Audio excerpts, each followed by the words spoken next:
빈코치입니다. 오늘도 코치의 조언의 이야기를 하나 이어가려고 해요. 오늘 코치의 조언은 규칙을 지키면서 사는 4가지 방법에 대한 이야기를 드리려고 합니다. 사실 이게 아시는 분은 아시겠지만 제가 이미 제 블로그엔 다 포스팅을 해놓는 내용들이고, 그 포스팅 내용들이 완성이 된 다음에 이렇게 제 생각 정리가 되면 이렇게 유튜브를 찍어서 함께 이렇게 보실 수 있도록 만들고 있는 과정이고요. 지난 시간에 이어서 이번 시간에는 지난 시간에 제가 자존감을 지키는 방법에 대해서 2번에 나누어서 말씀을 드렸어요. 그래서 이번부터는 또 다른 이야기를 이어가려고 하는 중이고요. 그다음에 오늘 얘기는 사실 어느 분이 그런 질문을 해주셨어요. 사실 많은 분들이 해주신 질문 중에 하나인데요.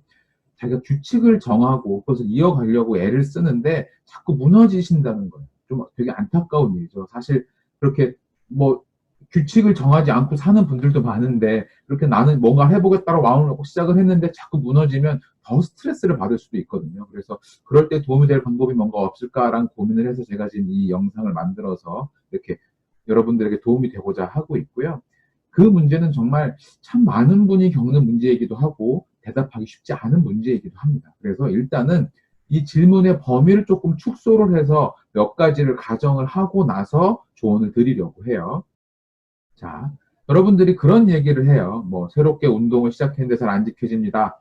아침마다 책을 읽고 싶은데 금방금방 관두게 됩니다. 이런 얘기를 하시거든요. 그러면 현실적으로 그 질문에 대해서 완벽하게 자유로운 사람이 과연 얼마나 될까요?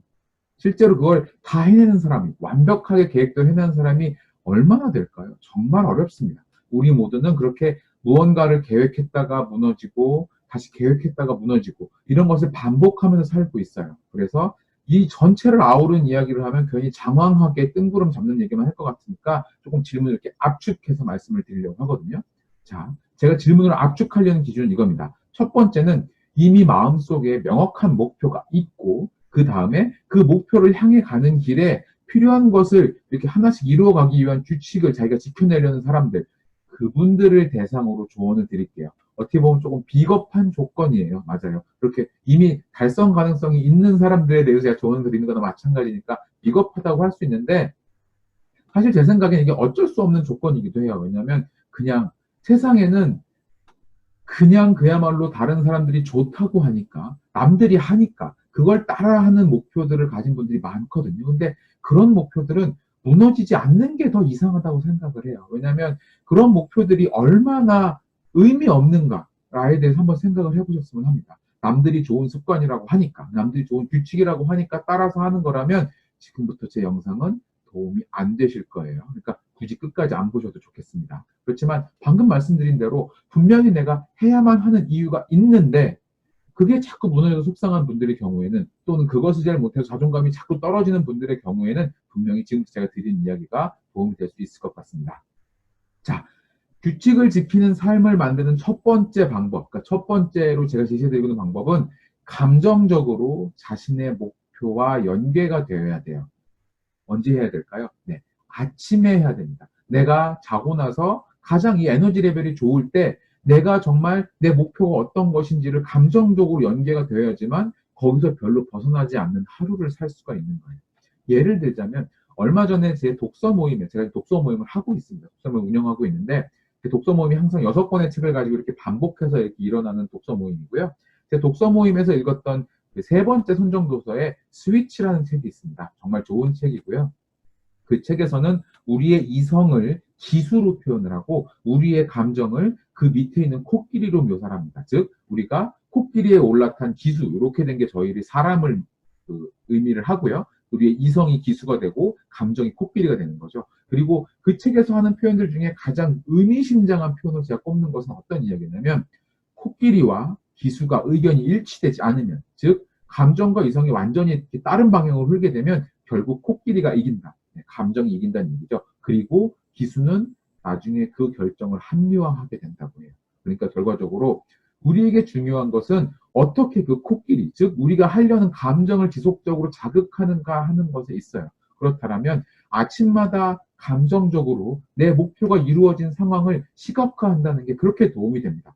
그러니까 이렇게 내가 어디로 가고 있느냐를 명확하게 내가 볼 수 있는 것을 제시를 해줘야지만 코끼리에게도 도움이 되는 거죠. 그 책에서 또 하나 얘기를 하는 게 목적지 그림 엽서라는 표현이 있습니다. 즉 자기가 목표하는 그 지점을 생생하게 코끼리에게 보여주는, 그렇게 목표의 크기만큼을 감정적으로 내가 연계할 수 있는 무엇이 제시가 되어야지만 그게 이루어진다라고 하는 거예요. 즉 끌어당김의 법칙이라는 얘기입니다. 그러니까 저는 사실 그 끌어당김의 법칙이라는 말을 잘 믿지 않아요. 왜냐하면 기본적으로 제가 엔지니어 출신이다 보니까 그런 수치화해서 제시할 수 없는 것에 대해서는 논거로 삼으면 안 된다고 생각을 하는 편이거든요. 하지만 분명히 아침마다 코끼리를 자극하기 위해서 그것들을 떠올리는 것은 도움이 되는 것은 확실해요. 그렇다면 이런 질문이 가능하시겠죠. 그러면 당신, 링코치 당신은 어떤 것을 시각화하냐고요. 그러면 제 경우에는 어떻게 하냐면 저는 제가 가진 꿈이 월드 클래스 레벨의 코치가 되는 겁니다. 그래서 브랜든 버처드, 제 선생님인 브랜든 버처드처럼 뭐 이전 대통령이나 아니면 오프라 윈프리 같은 사람들, 그런 사람들을 코칭하는 꿈을 저도 꿔보곤 하거든요. 그렇다면 제가 그런 사람들을 코칭을 하겠다고 생각을 하면 아침에 자고 나서 그걸 떠올렸을 때 내가 이거 제대로 해야겠다는 생각이 당연히 들지 않을까요? 또 하나 있습니다. 브랜드는 많은 사람들이 있을 경우에 2만 5천 명, 3만 명 앞에서도 강연을 해요. 그러면 그 강연한 장면 같은 걸 이렇게 보여주거든요. 그러면 내가 과연 저 스테이지에 서서 저 청중들을 상대로 말을 할 수 있을까? 이런 생각을 합니다. 그러면 그 사람들을 상대로 내가 말을 하겠다면 난 어떤 걸 해야 되지? 나도 그런 자리에서 강연을 해보고 싶다라는 마음을 먹으면 그 욕망 때문에라도 아침에 자고 나서 보컬 트레이닝이나 아니면 무대 스테이지만의 트레이닝을 안 할 수가 없어요. 왜냐하면 그걸 해야지만 내가 나중에 그런 자리에 갔을 때 제대로 할 수 있을 거 아닙니까? 그러니까 그렇게 내가 정말 원하는 모습을 떠올리고 그것을 향해서 내가 오늘 무엇을 좀 해야 되나라는 생각을 하면 분명히 다시 이렇게 꿈과 연계돼서 마음을 다잡고 내가 정말 필요하고 좋은 습관들을 이어갈 수 있게 됩니다. 그래서 그런 것들에 대한 감정 연계가 방금 말씀드린 대로 꼭 필요하고요. 그게 언제 이루어져야 된다고요? 네. 아침 시간에 이루어져야 됩니다. 그 말씀 꼭 드리고 싶었고요. 자, 네 가지 규칙 중에 두 번째 얘기를 드릴게요. 두 번째는 뭐냐면 세상에 리액션을 하기 전에 내 액션부터 챙기는 겁니다. 네, 그게 무슨 얘기냐면 쉽게 말해서 아침에 눈 뜨자마자 이메일을 본다든지 카톡 창을 이렇게 막 내리고 있다든지 이런 벽타기 하고 있는 거 하지 마시란 이야기예요. 나에게 정말 중요한 일이 있고 규칙이 있다면 일단 그것들을 지키고 해야 할 일들을 하는데 먼저 에너지를 쓰고 그것이 마무리된 다음에 소셜미디어에 다가가는 시간을 정해두세요. 주변에 여러분들이 되고 싶은 워너비들, 그런 분들 한번 떠올려 보실까요? 멋진 작가, 멋진 강연가, 아마 이런 분들을 꿈꾸시겠죠. 적어도 제 강연을 보시는 분들이라면, 이렇게 제 채널에서 제 얘기를 듣는 분들이라면 분명히 그런 것을 꿈꾸실 거예요. 그렇다면 그렇게 생각을 해보시죠. 그런 분들이 눈 뜨자마자 자기 필요한 부분에 책을 보고 공부를 할까요? 카톡창에 대답부터 하고 있을까요? 그분들처럼 되려면 그분들의 행동 패턴을 따라해야 되겠죠. 그러니까 일단 내 목표를 이루는데 도움이 되는 성과부터 만들어 놓고 그 다음에 세상에 리액션을 하셔야 된다는 얘기입니다. 자, 세 번째입니다. 세 번째는 블록 타임을 만들어서 집중해야 된다는 거예요. 블록 타임이 아직도 뭔지 모르신다면 제가 정말 많은 이야기들을 블록 타임에 대해서 하고 있으니까 그것들 꼭 보시길 바라고요. 모르시는 분들이 있을까 혹시 말씀을 드리자면 그 시간 동안은 다른 아무런 방해 없이 온전히 한 가지 일에 집중하는 시간. 네, 많은 분들이 미라클 모닝 같은 시간들에 하는 그 일들을 하기 위해 준비한 시간을 저는 블록 타임이라고 부릅니다. 그 블록 타임은 뭐랄까요? 내가 정말 중요한 분야에 대한 성과를 내는 시간으로 활용해야 되는 거죠. 그러면 한 가지 질문은 제가 역으로 드릴게요. 블록 타임이 꼭 아침에 미라클 모닝 시간밖에 없나요? 여러분들이 낮 시간에 블록 타임을 만들 방법은 없나요? 뭐 그게 미라클 미드나잇이라고 표현한 분들도 있어요. 그렇게 밤에 할 수도 있고 낮에 할 수도 있을 거 아닙니까? 그건 어떻게 하면 그게 만들어지나요? 여러분들이 어떤 한 가지 조건만 딱 갖추면 금방 그 조건으로 들어갈 수 있을 것 같은데요. 그게 뭘까요? 네. 핸드폰을 비행기 모드로 바꾸든 무음 모드로 바꾸든 그렇게 핸드폰에서만 멀어지셔도 아마 1시간 동안 집중하는 별 문제 없을걸요. 네. 사실 말씀을 드리면 이렇게 핸드폰이라고 대표적으로 말했지만 무언가 브라우징 하는 것을 멈추셔야 된다는 거예요. 그렇게 인터넷을 하는 것도 카톡 같은 걸 하는 것도 다 멈춰놓고 집중하셔야 되고요. 그 이유에 대해 설명을 드리자면 역시나 제 독서 모임의 네 번째 선정도서인 딥워크라는 책으로 말씀을 드릴게요. 그 책에서는 이렇게 이야기를 합니다. 항상 멀티태스킹을 하는 사람은 무의미한 것을 걸러내지 못합니다. 또한 작업 기억을 관리하지 못하고 고질적으로 산만하며 당면한 과제와 무관한 훨씬 큰 두뇌 부위를 작동시키게 됩니다. 사실상 정신적으로 망가진 상태에 가깝죠. 라고 말을 하거든요. 자, 그러면 이거보다 더 설명할 필요가 있을까요? 그러니까 한번 생각을 해보세요. 본인도 습관적인 브라우징을 일단 멈추셔야 됩니다. 그리고 또 하나 정말 기억하셔야 되는 것, 지금 자녀분의 손에 쥐어준 핸드폰, 그것부터 없애셔야 하지 않을까요? 적어도 그 학생이 공부를 해야 된다면 그것에 대해서 꼭 기억을 하시고요. 자, 마지막 네 번째입니다. 네 번째는 성취에 대한 보상을 계획한다라는 거예요. 무슨 얘기냐면 목표를 이루어지는 그 과정에, 그러니까 목표가 내가 하나씩 이루어가는 그 과정에 중간중간 단계를 세우고 그 단계가 이루어질 때마다 작은 보상을, 그리고 큰 목표가 이루어졌을 때는 큰 보상을 해주셔야 돼요. 우리의 뇌는 어떻게 보면 굉장히 단순한 게 모든 행위에 대한 보상을 좀 필요로 합니다. 그러니까 규칙을 지켜가는 것은 사실 뇌가 그렇게 원하는 건 아니에요. 그러니까 우리가 뇌에게 자꾸만 보상을 해주기 위한 방법으로는 역시 스위치라는 책에서는 많은 망고가 필요하다고 말하거든요. 그렇다면 우리에게 가장 효율적인 망고는 뭘까요?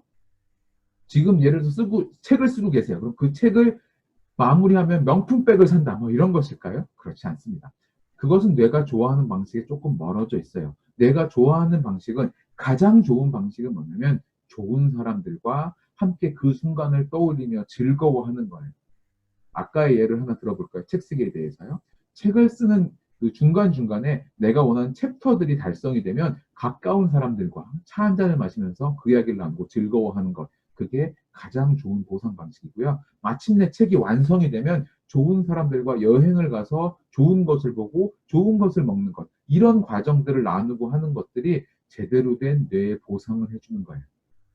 그렇게 목표를 향해 가는 길에 원칙이나 규칙을 지키는 것이 어렵더라도 보상 시스템이 있어서 뇌가 충분한 보상을 받는다고 느끼면 그 일을 계속 해나갈 수 있는 거죠. 그렇게 언제나 bring the joy를 할 수 있어야지만, 그래야지만 여러분들의 목표들이 이루어질 수 있는 겁니다. 자, 그러면 네 가지를 한 번 더 쭉 이렇게 정리를 해볼까요? 첫 번째는 감정적으로 자신의 목표와 연계할 것.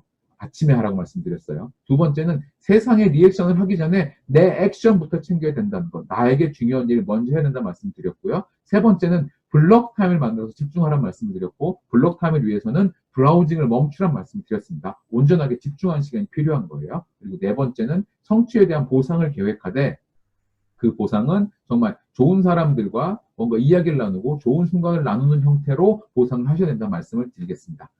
사실 이거에 대해서는 정말 드릴 말씀이 많지만 이렇게 임팩트 있게 정리를 해드리려고 딱 여기서 멈출 거고요. 더 많은 이야기나 궁금한 사항이 있으시면 제 블로그나 아니면 이 유튜브 채널에 질문으로 남겨주셔도 제가 그런 것들에 대한 답변을 드리기 위해서 영상을 만들든지 아니면 또 다른 블로그 포스팅을 하든지 해서 그 질문들에 최대한 답변을 드리려고 노력하겠습니다. 자, 그럼 오늘 여기까지 하겠습니다. 고맙습니다.